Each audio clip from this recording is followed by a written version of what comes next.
your official Grey's Anatomy recap, Season 22, Episode 3. Two men in an operating room in scrubs looking at each other. The gas explosion that closed out Season 21 certainly turned Grey Sloan Memorial and its doctors on their heads for a bit.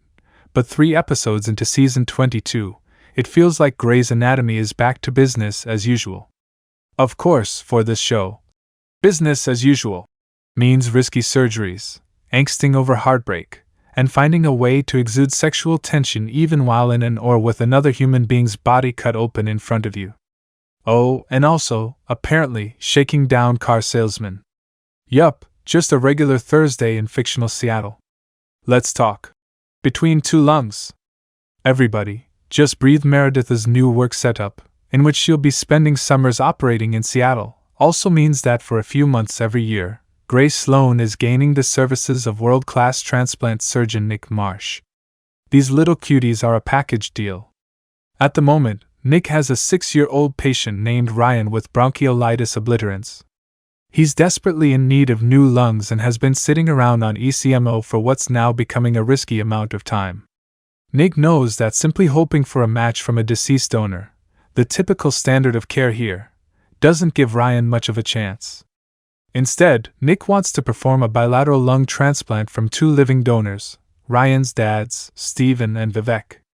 Lung transplants from living donors aren't the norm.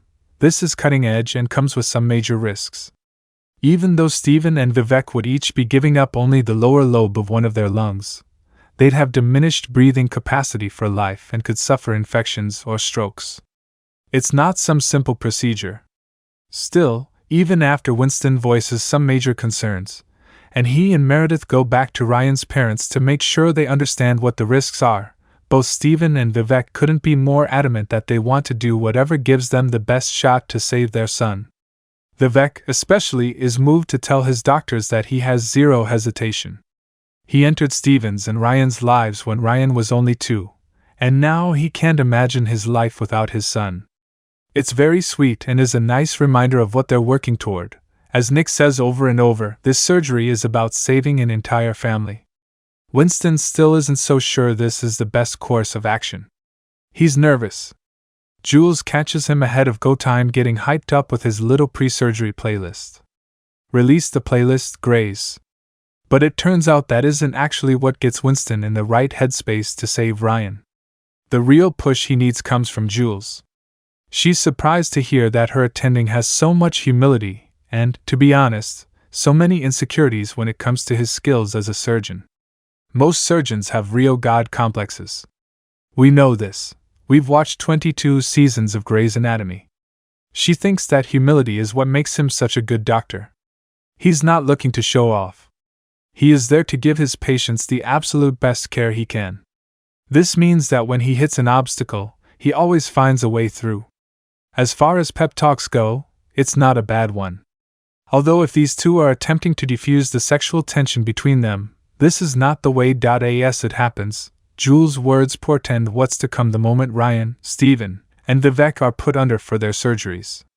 Seconds before Nick opens up Vivek, they realize he has a fever, which means he must have some sort of infection. He can't be a donor.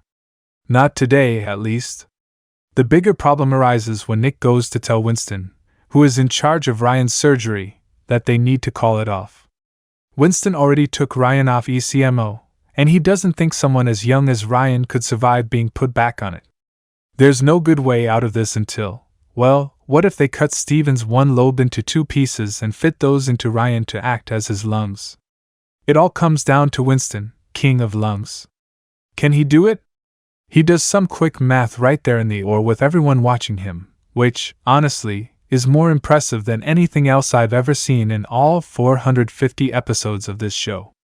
It all adds up, and with some eyes passing between him and Jules seemingly saying, "You've got this," Winston tells them it's possible. And guess what? It is.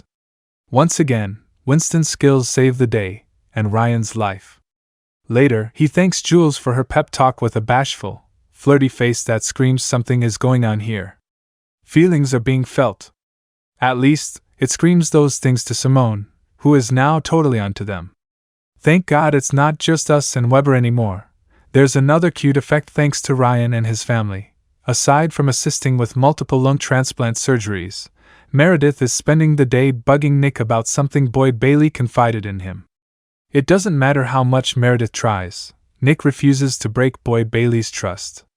But as Meredith spends more time with Vivek, she's reminded how lucky she is that her kids have such a close bond with Nick that they can trust him with the big, important stuff. Listen, I still want to know what Boyd Bailey is up to. Is he dating someone? But it is admittedly quite lovely to see this family unit working so well after everything they've been through. When Miranda Bailey worries, we all worry Miranda Bailey is having a good day. Excuse me, was having a good day. You see, it starts out full of fun pastimes like watching her newly installed chief resident husband celebrate his big promotion, getting to see him bond with her second dad/best friend interim Chief Weber over their chiefdoms, and getting to remind both of those fools that being chief comes with mountains of paperwork. By the end of the day, both Ben and Weber come to realize that once again, Bailey was right.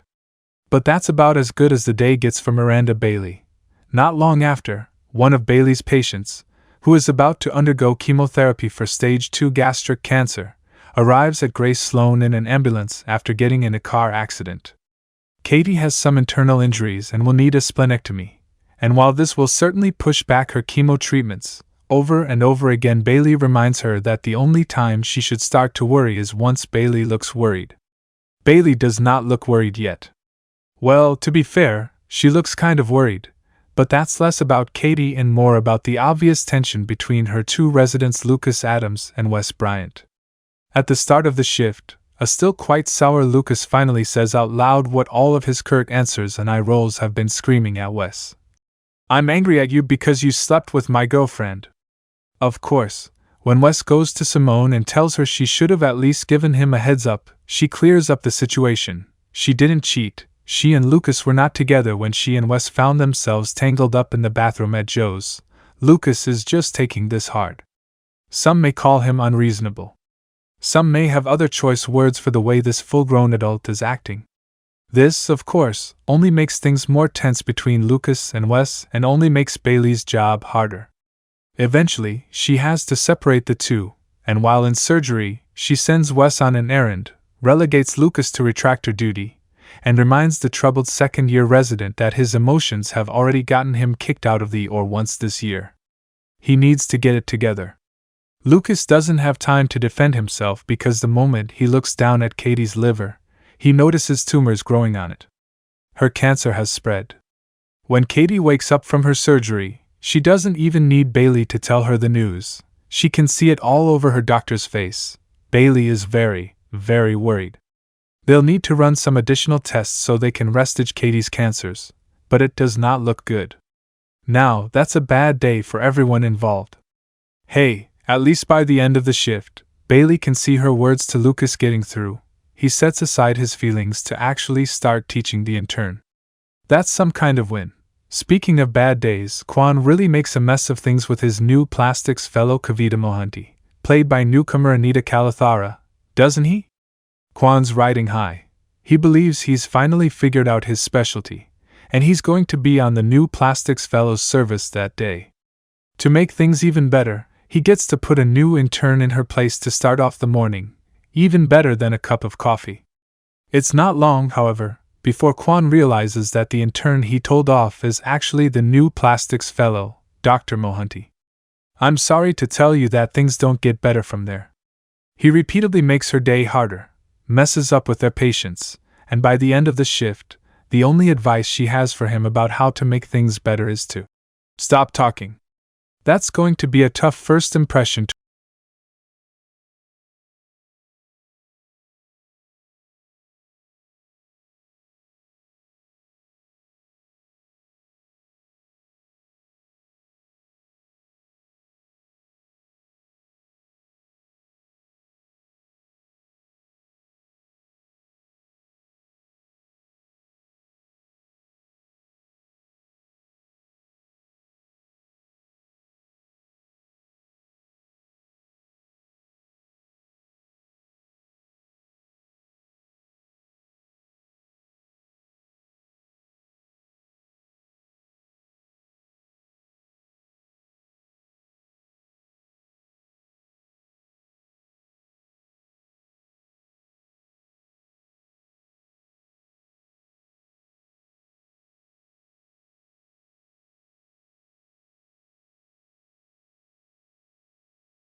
to erase. Please don't forget to like, comment, share, and subscribe for more videos. Thanks for watching.